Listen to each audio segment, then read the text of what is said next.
You are sitting in the Kremlin on the 21st of June 1941. At 11 p.m. you have 80 intelligence reports on your desk, all saying the same thing: Germany will invade tomorrow at dawn. Your best spies have risked their lives to get you this information. Your generals are begging you to put the army on alert. Your diplomats are sending urgent cables. And you are about to make a decision that will cost more lives than any single choice in human history. You are about to do absolutely nothing. Joseph Stalin, General Secretary of the Soviet Union, the man who had survived Lenin's suspicions, outmaneuvered Trotsky, purged the old Bolsheviks, and built an empire stretching from Poland to the Pacific, was about to commit the most catastrophic intelligence failure of World War II, not because he lacked information, he had more warning than any leader in history, but because he simply refused to believe it. The intelligence started arriving in 1940, more than a year before the invasion. Richard Sorge, Stalin's master spy in Tokyo, sent detailed reports about German preparations. Sorge was embedded deep in the German embassy in Japan, photographing secret documents, attending classified briefings, drinking with Nazi officers who trusted him completely. His intelligence was gold standard, precise, detailed, actionable. In October 1940, Sorge reported that Germany was planning an invasion of the Soviet Union for spring 1941. He provided troop numbers, likely invasion routes, and the operational codename Operation Barbarossa. Stalin's response: he wrote on the report, "This is disinformation from British intelligence, trying to drag us into war with Germany." That was the pattern that would repeat for the next 8 months. Intelligence arrives, Stalin dismisses it, and the evidence kept mounting. The NKVD, Stalin's secret police and intelligence service, had agents throughout Europe, from Switzerland, from Britain, from occupied France, from Germany itself. The reports flooded in, all saying the same thing: invasion is coming. Leopold Trepper, running the Red Orchestra spy network in Western Europe, sent warnings. Anatoly Gurevich in Brussels reported German troop concentrations. Harrow, Schulz, Boyson, working inside the German Air Ministry, provided actual invasion plans. By June 1941, Stalin had received over 80 separate intelligence warnings about the imminent German attack, 80 from multiple independent sources, with consistent details about timing, force composition, and strategic objectives. Any one of these reports should have triggered full military alert. Together, they constituted the most comprehensive strategic warning any nation had ever received. Stalin ignored all of them. Worse than ignoring them, he actively suppressed them. When intelligence officers brought him these reports, he accused them of being British agents. When his own generals expressed concern about German troop build-ups on the border, he had some of them arrested. When diplomats reported alarming conversations with German officials, he ordered them to stop spreading panic. Why? Because Stalin had convinced himself of something that no amount of evidence could shake. Hitler would not attack the Soviet Union in 1941. Stalin's reasoning seemed logical to him. Germany was still fighting Britain. Invading the Soviet Union would open a two-front war.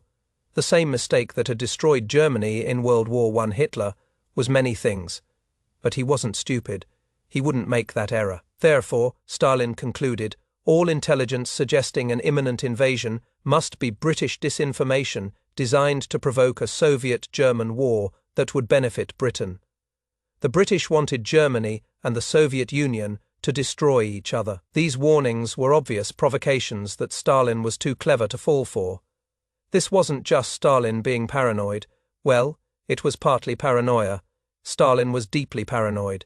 He'd spent decades surviving through suspicion and preemptive strikes against potential rivals, but it was also ideology. Stalin believed in a particular kind of rationality. He believed nations acted in their material interests. He'd made a deal with Hitler in 1939, the Molotov-Ribbentrop Pact that divided Eastern Europe between them. That pact served both nations' interests. Why would Hitler throw it away? Stalin had also convinced himself that he had more time. He believed that if Germany was going to attack, it wouldn't be until 1942, at the earliest, after Britain was defeated. The Soviet Union was in the middle of a massive military modernization program. New tanks, new aircraft, new training programs. Give him another year, and the Red Army would be ready for anything. Just not yet, not in 1941. So when his intelligence services told him the attack was coming in weeks, then days, then hours, Stalin didn't just disbelieve them, he forbade any preparations that might provoke Germany. He was terrified that if Soviet forces went on alert, Hitler might interpret it as preparation for a Soviet attack and launch a preemptive strike. Better to do nothing, to show complete non-aggression, to prove that the Soviet Union had no hostile intentions. This logic was insane, but it was Stalin's logic, and in the Soviet Union, Stalin's logic was reality. Anyone who disagreed too loudly disappeared. By mid-June 1941, the evidence was no longer subtle. German reconnaissance aircraft were violating Soviet airspace daily, photographing military installations, mapping Soviet defenses. Stalin ordered that these aircraft not be shot down. Shooting them down might provoke Germany. German troops were massing on the border in numbers that dwarfed any defensive deployment. Over 3 million men, thousands of tanks, thousands of aircraft. This was the largest military force ever assembled in human history, and it was pointed directly at the Soviet Union. Soviet border commanders could see this build-up with their own eyes. They sent desperate reports to Moscow. General Dmitry Pavlov, commander of the Western Military District, directly facing the main German thrust, requested permission to move his forces to defensive positions, denied. General Mikhail Kirponos in the Kiev Military District asked to place his units on combat alert, denied. These generals weren't asking to attack. They were asking for basic defensive precautions, dispersing aircraft away from border airfields, positioning troops in fortified lines, distributing ammunition to forward units, all denied. On the 21st of June, the day before the invasion, the warnings reached a crescendo. A German deserter, a communist sympathizer, crossed the lines and told Soviet border guards that the attack would begin at dawn. He provided the exact time, 4 a.m. Soviet intelligence sent this to Moscow marked urgent. Stalin's response: the deserter is probably a provocation sent by German generals trying to start a war. That same evening, another German soldier defected with identical information, and another. Soviet border posts were reporting that they could hear German tank engines starting, troops moving into assault positions, artillery being brought forward. The entire 1,800-mile border was screaming that invasion was imminent. At 10 p.m. on the 21st of June, Marshal Semyon Timoshenko, the defense commissar, and General Georgy Zhukov, chief of the general staff, finally convinced Stalin to authorize a limited alert. Not full combat readiness that might provoke Germany, just a directive telling border military districts to bring troops to combat readiness, but not to succumb to provocations. The order was deliberately vague, designed to satisfy Stalin's paranoia that any aggressive moves might trigger the very war he was trying to avoid. This half-measure directive was issued at 12:30 a.m. on the 22nd of June, just 3.5 hours before the invasion, and because of Soviet bureaucratic procedures and communication delays, most units never received it before the attack began. Those that did receive it were confused about what they were supposed to do. Combat readiness, but don't provoke. What did that mean? At exactly 3:15 a.m. on the 22nd of June 1941, German artillery opened fire along the entire Soviet frontier. From the Baltic Sea to the Black Sea, thousands of guns began the bombardment. At 4 a.m., 3 million German soldiers crossed the border in the largest invasion in military history. The Soviet forces were completely unprepared. Aircraft were parked wingtip to wingtip on airfields, making perfect targets. Ammunition was stored in central depots far from the front. Troops were in their barracks, not in defensive positions. Communication lines hadn't been secured. Officers were asleep. In some sectors, Soviet soldiers were on weekend leave in nearby towns. The slaughter was immediate and total. German aircraft struck Soviet airfields in the first hour, destroying aircraft before they could take off. By the end of the first day, the Luftwaffe had destroyed over 1,200 Soviet aircraft. Most were destroyed on the ground. Pilots ran to their planes and found them already burning. Ground crews were machine gunned as they tried to refuel aircraft. Entire air regiments ceased to exist before firing a shot. On the ground, German panzer columns smashed through Soviet border defenses that were barely manned. Soviet units, caught completely by surprise, tried to organize resistance but lacked ammunition, clear orders, or communication with higher command. German forces advanced so rapidly that Soviet units found themselves surrounded before they even understood they were under attack. In the first 48 hours, German forces advanced up to 50 miles into Soviet territory. They captured bridges intact, seized supply depots, encircled entire divisions. Soviet commanders sent frantic messages to Moscow asking for instructions. The responses they received were surreal. Some were told this was just a border incident that would be resolved diplomatically. Others were ordered to counterattack without air support, without reserves, without any realistic chance of success. And Stalin? When the invasion began, his staff woke him at 4 a.m. with the news. His initial response was disbelief. This couldn't be a real invasion. This must be an unauthorized action by German generals trying to provoke a conflict that Hitler didn't want. He ordered Soviet forces not to cross into German territory under any circumstances.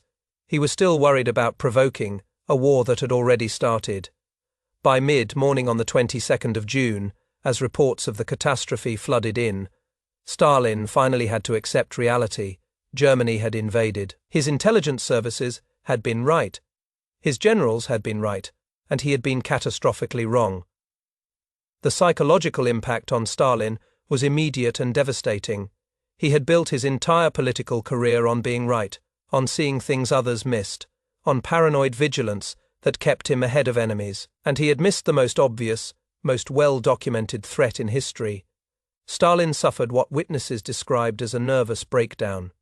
He retreated to his dacha outside Moscow and refused to see anyone or issue orders. For 3 critical days, the 22nd of June, 23rd and 24th, while German forces were decimating the Red Army, while millions of Soviet soldiers desperately needed strategic direction, while the Soviet Union was facing potential collapse, Stalin was essentially catatonic. Think about what this meant. The Soviet Union was a totalitarian state, where every significant decision required Stalin's personal approval. Without him, the government was paralyzed. Generals couldn't order strategic retreats without Stalin's authorization. The NKVD couldn't evacuate critical industries without Stalin's approval. Nobody could make major decisions because everyone was terrified of doing something Stalin might later punish. So while Stalin sat in his dacha in shock, the disaster compounded. Soviet armies were surrounded and destroyed piecemeal. The Baltic states were overrun in days. Belarus was occupied in a week. German forces were racing toward Leningrad, Moscow, and Kiev, and the Soviet command structure was frozen, waiting for Stalin to recover and tell them what to do.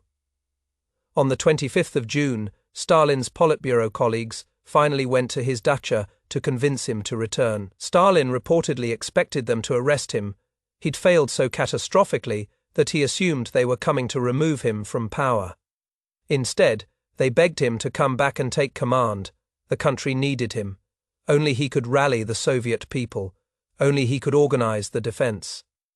Stalin returned to the Kremlin on the 26th of June. On the 3rd of July, he finally addressed the Soviet people via radio. His speech began with the famous words, "Brothers and sisters, I appeal to you, my friends." This informal address was unprecedented. Stalin never called anyone friends, but he understood he needed to connect with the population in a way his usual cold authority couldn't. But the damage from those 3 days of paralysis was immeasurable. The window for organized strategic retreat had closed. The opportunity to evacuate critical industries had been missed. Millions of Soviet soldiers were already encircled in pockets that would fall in coming weeks. The psychological impact on Soviet forces of realizing their supreme leader had abandoned them in their darkest hour created defeatism that would take months to overcome. The human cost of Stalin's refusal to believe the intelligence warnings was staggering. In the first 3 weeks of Operation Barbarossa, the Red Army suffered approximately 750,000 casualties, killed, wounded, or captured. By the end of 1941, Soviet military casualties exceeded 3 million. Entire armies ceased to exist. Millions of Soviet citizens in occupied territories faced German brutality, forced labor, and systematic extermination. Could this have been prevented? Absolutely. If Stalin had authorized full combat readiness even 48 hours before the invasion, the initial German advantage would have been significantly reduced. Soviet aircraft could have been dispersed to auxiliary airfields, troops could have been in defensive positions, ammunition could have been distributed, communication networks could have been activated. None of this would have stopped the invasion, but it would have made it far more costly for Germany and bought the Soviet Union precious time. If Stalin had listened to his intelligence services weeks earlier, the Red Army could have conducted a strategic withdrawal to prepare defensive lines further inside Soviet territory. This would have lengthened German supply lines, shortened Soviet ones, and negated much of Germany's initial advantage. The battles would have been fought on Soviet terms rather than German ones. But more fundamentally, if Stalin hadn't purged the Red Army's officer corps in 1937 to 1938, the Soviet military would have had the experienced leadership necessary to adapt to the crisis. Stalin had executed or imprisoned approximately 30,000 officers, including most of the high command, because he feared they might challenge his authority. The generals defending the Soviet Union in June 1941 were often political appointees rather than military professionals, and they were terrified of making decisions without Stalin's approval because independent thinking had been purged along with the competent officers. The failure wasn't just intelligence failure, it was a failure of totalitarian systems where one man's judgment trumps all evidence, where subordinates are too terrified to speak truth to power, where ideology overrides reality. Stalin had created a system where he was always right by definition, and that system made it impossible for him to accept being wrong, even when wrong meant catastrophe. General Georgy Zhukov, who would go on to become the Soviet Union's greatest World War II commander, later wrote in his memoirs about the June 1941 disaster. He described the frustration of watching the intelligence reports pile up, of knowing invasion was imminent, of being unable to convince Stalin to authorize defensive preparations. Zhukov survived because he was useful and because Stalin needed scapegoats less than he needed competent commanders once the war started. But many others who had tried to warn Stalin didn't survive. The officers who had pushed hardest for defensive preparations in June 1941 were later blamed for the initial disasters. General Pavlov, whose Western Front collapsed under German assault, was arrested, tried and executed in July 1941. His crime failing to defend against an invasion he'd been forbidden to prepare for. Stalin needed someone to blame for the catastrophe, and the generals who had been proven right about the German threat were convenient scapegoats for the disasters caused by Stalin's refusal to listen to them. This pattern of blaming subordinates for Stalin's mistakes continued throughout the war. Stalin never publicly acknowledged his June 1941 failure. He never admitted that he'd ignored intelligence warnings. Soviet propaganda portrayed the initial disasters as the result of German treachery and surprise attack, not as the predictable consequence of Stalin's refusal to prepare. The myth that the Soviet Union was surprised by the invasion became official history, even though the surprise was entirely self-imposed. The 22nd of June 1941 stands as perhaps the greatest intelligence failure in military history, not because intelligence failed. Intelligence succeeded spectacularly in providing accurate, detailed, timely warnings. But because the decision-maker refused to believe the intelligence. Stalin had more warning than any leader facing invasion has ever had. He had months of advance notice, multiple independent sources, tactical details, strategic assessments, even the exact date and time. And he ignored all of it. The cost of that decision was measured in millions of lives. Soviet military casualties in 1941 alone exceeded 5 million. Civilian casualties from German occupation, forced labor, and systematic murder would ultimately reach tens of millions. The Soviet Union would eventually defeat Germany, but the victory would come at a cost so enormous that it defies comprehension. And much of that cost traced directly back to Stalin's decision in June 1941, to trust his judgment over his intelligence services. Richard Sorge, The spy in Tokyo, who had provided the earliest and most detailed warnings about Operation Barbarossa, was arrested by Japanese police in October 1941 and executed in 1944. Stalin never acknowledged Sorge's intelligence or attempted to negotiate his release. After all, acknowledging Sorge's accuracy would mean admitting Stalin had been wrong to dismiss his warnings. The lesson of the 22nd of June, 1941, extends far beyond World War II. It is a cautionary tale about the dangers of leaders who cannot accept information that contradicts their beliefs, who punish truth-tellers, who trust their instincts over systematic intelligence gathering. Stalin wasn't stupid. He was one of history's most cunning political operators, but he created a system where his judgment could never be questioned. And when his judgment failed catastrophically, millions paid the price. You are sitting in the Kremlin on the 21st of June 1941, looking at 80 intelligence reports telling you invasion is coming at dawn. What do you do? Stalin's answer: nothing. Cost more lives than perhaps any single decision in human history. And the tragedy is that it was entirely preventable. The information was there, the warnings were clear, but the one man who could act on them refused to believe them until the bombs were already falling.